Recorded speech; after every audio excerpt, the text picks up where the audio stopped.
Got it. So you're saying Diddy's an FBI informant, and he's been one for many years. That's what they say. Nothing ever happens, but it's still, like I said. Suge Knight. Diddy's prison nightmare is just getting started. Suge Knight didn't hold back. Calling in from behind bars with his signature mix of menace and swagger, the former death row boss didn't just throw shade, he dropped a bomb. According to Suge, Sean Diddy Combs isn't just locked up, he's exposed. The once untouchable icon of Hollywood glitz, platinum plaques, and velvet rope exclusivity is now, in Suge's words, just another rat who got burned. Gone are the days of red carpet walks and champagne-drenched celebrations. Now, Diddy's waking up in a federal cell, the kind Suge knows too well. Not a metaphorical fall from grace, but a literal crash landing into the kind of cage where doors slam shut with no VIP exits. What Suge said wasn't some throwaway diss from prison. It was an accusation wrapped in street code and old A lot of stuff that came out in the trial that the judge knew about it, so the judge couldn't just let him walk out of there with nothing. But the judge and them, listen here, bro. The judge and them gave him, well, not gave him, but let him off. That Diddy's been working with the feds for years, snitching on artists, insiders, and Hollywood heavyweights to keep himself clean while the rest took the fall. A decade ago, this would have sounded like late-night AM radio conspiracy fodder. Today, it's a viral headline. And it's dragging the entire industry back into the dirt. Suge's scorched earth phone call came just days after U.S. District Judge Arun Subramanian handed Diddy a 50-month sentence for violating the Mann Act, a century-old statute dusted off for maximum media impact. Throughout the trial, courtroom footage of Diddy in tears, embracing his kids, and begging for leniency painted a picture of a broken man. But Suge saw through it.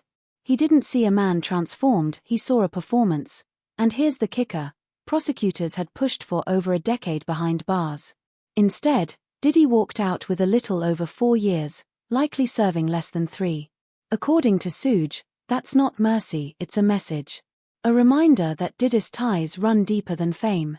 Nobody gets that kind of break, Suge scoffed, unless they've got someone in the government watching their back. The response online was instant and divided. Some dismissed Suge as bitter, stuck in the past. Others leaned in, wondering what exactly he knows. This is what I thought he was going to say.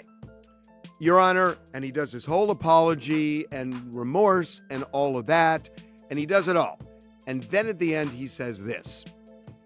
Your Honor, respectfully, I would like to say that I now understand what President Trump was saying when he said that the Justice Department was weaponized against him. Because even Diddy's most vocal detractors couldn't ignore the strange softness of the sentence.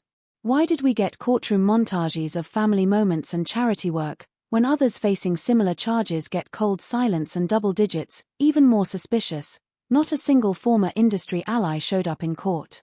No A-listers. No label heads. No one from bad boy past or present. Just 2 character letters, both from women, pleading for leniency. It was the absence that spoke loudest. According to Suge, everyone's staying away not because of Diddy, but because of the suits. The power brokers. The ones who sign the deals, bury the secrets, and know how deep the rot really goes. So, if Suge's right, if Diddy did cooperate, what did it buy him? Not freedom. His current mailing address is the Metropolitan Detention Center in Brooklyn, a far cry from the Beverly Hills compounds he once called home. MDC has a reputation. Not the kind you brag about. The kind with headlines full of horror stories, vermin-infested meals, staff shortages, and violent incidents swept under the rug. Sources say Diddy's doing his time in a restricted housing unit code for isolation with a handful of other high-risk inmates. Less violence, maybe. But also less freedom. Less contact with the outside. Less everything.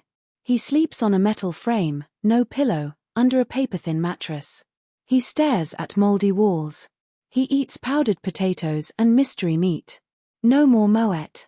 No more 5-star chefs, and it's not just the conditions, it's the danger.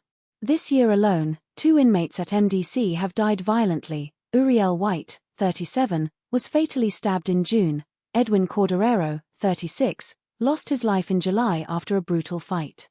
Officials call them anomalies, But insiders say tensions in the prison are boiling over every week, even concerned that Sean Diddy Combs could be assaulted, violently assaulted. Is that a thing? Because based on what was said in court, it feels like a thing. in the nicer unit, nicknamed the North, there's no luxury. Just 20 high-profile inmates, a few tattered amenities, and communal showers behind cheap plastic curtains. Lights flick on at 6 a.m.